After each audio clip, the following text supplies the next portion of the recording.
Hello friends, Hindi ज्ञानपुंज channel लेकर आया है एक और नया वीडियो। आज हम पाठ 7 स्कूल की छुट्टियां पढ़ेंगे, जो कक्षा 7वीं की पाठ्य पुस्तक ज्ञान सागर में संकलित है। आप इस वीडियो को लाइक, शेयर, सब्सक्राइब अवश्य करेंगे, ऐसी मुझे उम्मीद है। इस पाठ के रचनाकार अंग्रेजी साहित्य के भारतीय लेखक R.K. नारायण हैं। मालगुडी डेज इनके द्वारा लिखित कहानियों का एक संग्रह है, जिसका प्रदर्शन दूरदर्शन पर भी हो चुका है। आगे, स्कूल की छुट्टियां। स्कूल का नाम सुनते ही उसका चित्र हमारी आंखों के सामने आ जाता है। यह वह जगह है जहां शिक्षा प्राप्त की जाती है। इस विद्या के मंदिर में बच्चों का सर्वांगीण विकास होता है। उनके बौद्धिक, मानसिक, शारीरिक, नैतिक विकास का आंकलन करने के लिए समय समय पर परीक्षाएं ली जाती हैं। परीक्षाओं का समय सभी विद्यार्थियों के लिए बड़ा कठिन समय होता है। वे जी तोड़ मेहनत करते हैं ताकि अच्छे अंकों से उत्तीर्ण होकर अगली कक्षा में पहुंच सकें। ठीक ऐसी ही स्थिति से इस पाठ में जो स्वामीनाथन है वह गुजरता है। वह किस तरह परीक्षाओं की तैयारी करता है, परीक्षा के दौरान प्रश्नों को हल करते समय वह क्या क्या सोचता है, उसके मित्र को किस विषय से सबसे ज़्यादा डर लगता है, परीक्षाओं के बाद मिलने वाले अवकाश की घोषणा सुनकर स्वामीनाथन और उसके मित्र किस तरह उधम मचाते हैं। तो चलिए शुरू करते हैं पाठ वाचन। स्कूल की छुट्टियां। अप्रैल में परीक्षाओं से केवल 2 सप्ताह पहले स्वामीनाथन को लगा कि पिताजी का मिजाज बहुत खराब होता जा रहा है। मिजाज मतलब पिताजी का स्वभाव, पिताजी का बिहेवियर। वे बात का बतंगड़ बनाने लगे थे। बात का बतंगड़ बनाना मतलब ये मुहावरा है, मतलब छोटी सी बात को बड़ा कर देना। जैसे उन्होंने अचानक अपने बेटे को तंग करने का फैसला कर लिया हो। अगर वह दादी से गपशप कर रहा होता है तो उससे कहा जाता है, याद रखो परीक्षा नज़दीक है, तुम्हारी दादी इंतज़ार कर सकती है लेकिन परीक्षा इंतज़ार नहीं करेगी। अगर वह माँ के पीछे पीछे भागता नजर आएगा तो उसे ढूंढवा कर पढ़ाई करने का आदेश दिया जाएगा। अगर तालुका दफ्तर के घंटे के 9 बजाने के बाद उसकी आवाज़ कहीं सुनाई देगी तो पिता के कमरे से आवाज़ आएगी, स्वामी तुम अभी सोए नहीं, तुम्हें सुबह जल्दी उठना और पढ़ना है। स्वामीनाथन के जीवन का यह बहुत कठिन समय था। एक दिन उसने चिढ़कर पिता से कहा, चिढ़ का मतलब इरिटेट होकर, आप परीक्षा को लेकर इतने परेशान क्यों हैं? तुम फेल हो गए तो? मैं फेल नहीं हो सकता। नहीं हो सकते, लेकिन तब जब तुम पढ़ोगे और सवालों का ठीक जवाब दोगे। मान लो कि तुम फेल हो जाते हो और तुम्हारे सहपाठी तुम्हें पीछे छोड़कर आगे बढ़ जाते हैं, तो जिस दिन परीक्षा खत्म हो उस दिन से फिर अपनी मनमर्जी के काम कर सकते हो। स्वामीनाथन ने सोचा, मान लो मटर, मणि, राजम और शंकर मुझे छोड़कर दूसरी फॉर्मे में चले गए तो? पिताजी ठीक कहते हैं। फिर पिताजी ने और भी डराने वाली बात कही, मान लो तुमसे नीचे के 5वीं के लड़के तुम्हारे सहपाठी बन गए तो? ऐसा सुनते ही स्वामीनाथन परीक्षा की तैयारी में लग गया। स्वामीनाथन ने आधा घंटा दशमलव के सवालों में लगाया। डेसिमल के जो क्वेश्चंस हैं उनको सोल्व करने लगा। अब परीक्षा का अंतिम दिन है। ये मतलब परीक्षाएं उसकी शुरू हो चुकी हैं स्वामीनाथन की, और अंतिम परीक्षा का दिन है। उस दिन की स्थिति के बारे में, स्वामीनाथन की स्थिति के बारे में यहाँ बताया गया है। एक तरफ सूखे होंठ, सूखा गला, स्याही से रंगी उंगलियां और थकान, और दूसरी तरफ परीक्षा समाप्त होने की खुशी के साथ स्वामीनाथन अंतिम दिन परीक्षा भवन से बाहर निकला। स्वामीनाथन को अचानक लगा कि उसे इतनी जल्दी बाहर नहीं आना चाहिए था, लेकिन वह हॉल में और कैसे रुक सकता था। तमिल का पेपर 5 बजे तक चलने वाला था। उसने आखिरी सवाल की आखिरी पंक्ति 4:30 बजे तक लिख ली थी।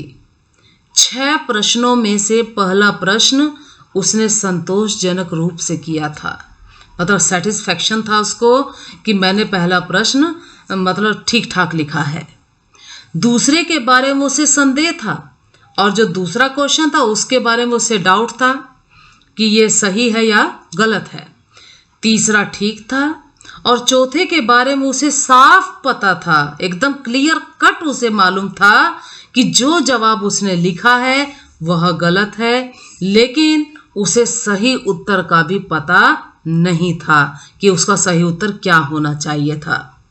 छठा उत्तर सबसे अच्छा था।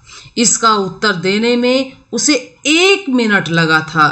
उसने यह सवाल 4:30 बजने में 2 मिनट पहले पढ़ा। 1 मिनट बाद उसने उत्तर लिखना शुरू किया और ठीक 4:30 बजे खत्म कर दिया। प्रश्न क्या था? छठा प्रश्न, ब्राह्मण और शेर की कहानी से क्या शिक्षा मिलती है? ये प्रश्न था।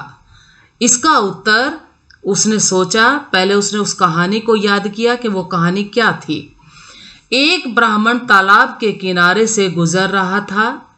दूसरे किनारे से एक शेर ने उसे आवाज लगाई और उसे सोने की चूड़ी देने की बात कही। ब्राह्मण ने पहले तो चूड़ी लेने से मना कर दिया, किंतु जब शेर ने अपने को भोला भाला और सच्चा बताया तो ब्राह्मण पानी में चलकर उसके पास आ गया। इससे पहले कि वह चूड़ी लेने के लिए हाथ बढ़ाता, वह शेर के पेट में पहुंच गया। वास्तविकता में ये कहानी थी। मतलब ब्राह्मण जो है उसका मतलब शेर उसको मार देता है। स्वामीनाथन ने कभी सोचा ही नहीं था कि इस कहानी में कोई शिक्षा है, इस कहानी में कोई लेसन है, लेकिन अब उसे लगा कि उसमें शिक्षा होनी चाहिए, क्योंकि प्रश्न पत्र में कहा गया है।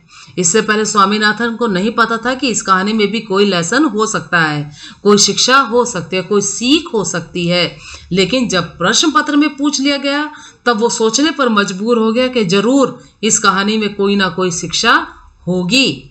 उसे यह निर्णय करने में 1 मिनट लगा कि कहानी की शिक्षा यह है कि जब शेर सोने की चूड़ी दे तो हमें नहीं लेनी चाहिए, या सोने की चूड़ी का प्यार आदमी की जान ले लेता है।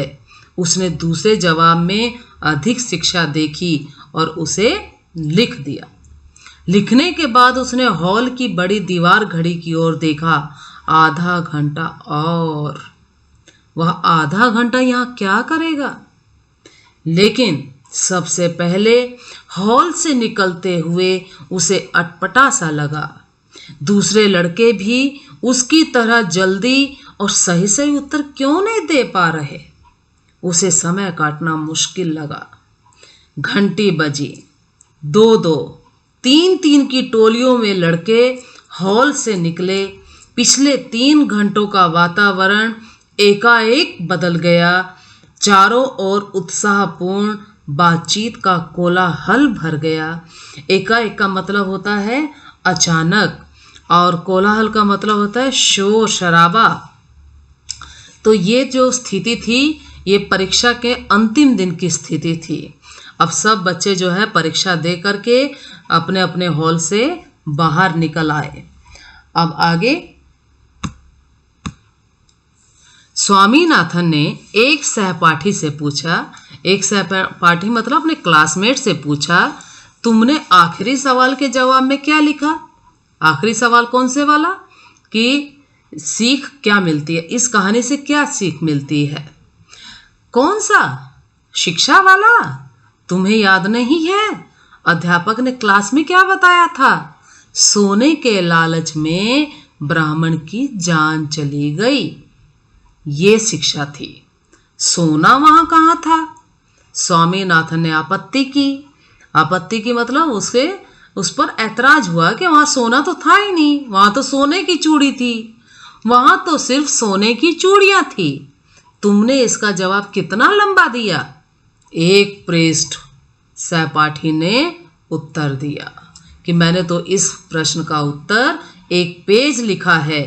स्वामीनाथन को यह उत्तर अच्छा नहीं लगा। उसने सिर्फ 1 पंक्ति लिखी थी। क्या तुम्हें इतना लंबा जवाब नहीं लिखना चाहिए था? थोड़ी देर बाद उसे राजम और शंकर मिले। अब उसके अपने मित्र मिल गए। हाँ भाई, तुम लोगों को पेपर कैसा लगा? अब स्वामीनाथन ने अपने दोस्तों से पूछा कि तुम लोगों को पेपर कैसा लगा? तुम्हें कैसा लगा? शंकर ने पूछा। बुरा नहीं था, स्वामीनाथन ने कहा। मुझे तमिल से ही डर लग रहा था, राजम ने कहा। राजम को किस विषय से डर लग रहा है? तमिल से। अब लगता है मैं बच गया, पास होने लायक नंबर तो मिल ही जाएंगे। नहीं, ज्यादा मिलेंगे, A क्लास, शंकर बोला। राजम की बात का जवाब शंकर ने दिया कि तुम्हें पास होने लायक नहीं, उससे भी ज्यादा मिलेंगे, A क्लास के नंबर मिलेंगे। अरे सुनो, स्वामीनाथन कहने लगा, एक बेवकूफ ने शिक्षा वाले सवाल के जवाब में पूरा पृष्ठ लिख डाला है। मैंने तो 3/4 पृष्ठ ही भरा, राजम बोला। अब आगे। और मैंने आधे से कुछ ज्यादा, शंकर ने कहा, जो इन मामलों का विशेषज्ञ माना जाता था। मतलब जो इस विषय का, तमिल विषय का एक्सपर्ट माना जाता था, शंकर, उसने जो है आधे से भी ज्यादा उस प्रश्न का उत्तर दिया। मैंने भी इतना ही लिखा, लगभग आधा पृष्ठ। स्वामीनाथन अपनी अंतरात्मा के घाव पर जैसे मरहम लगाते हुए झूठ बोल गया, और उस क्षण के लिए उसने अपने झूठ पर विश्वास भी कर लिया।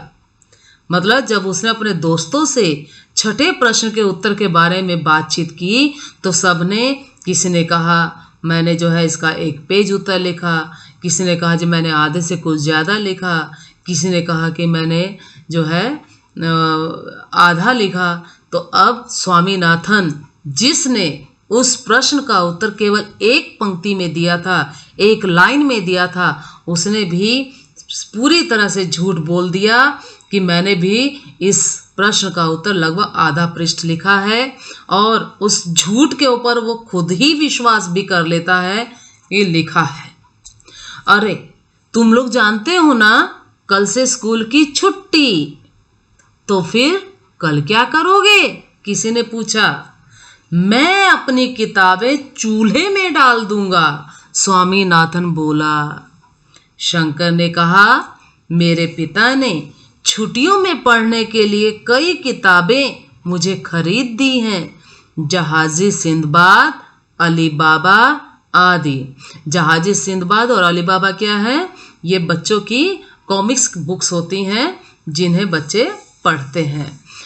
मणि हाथ ऊपर उठाकर रोता झींकता हुआ आया। वक्त बहुत ही कम था, वरना मैं आखिरी सवाल को तो उड़ा सकता था।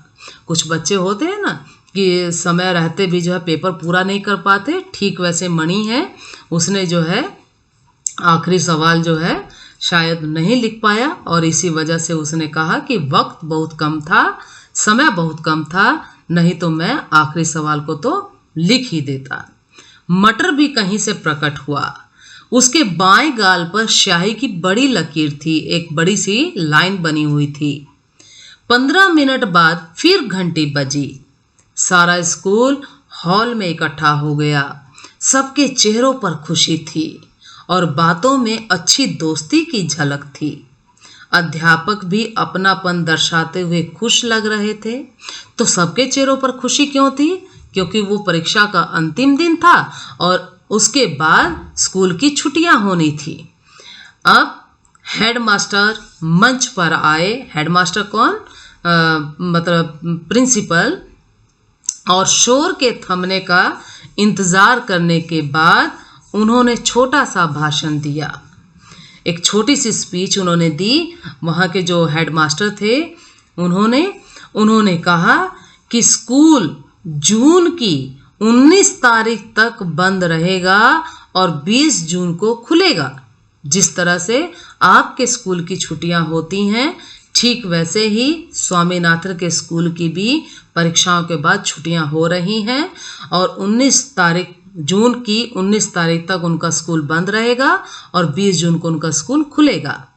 आगे फिर जो उनके हेडमास्टर साहब थे, जो उनके प्रिंसिपल थे, उन्होंने यह उम्मीद की, यह आशा व्यक्त की कि लड़के अपना समय नष्ट नहीं करेंगे।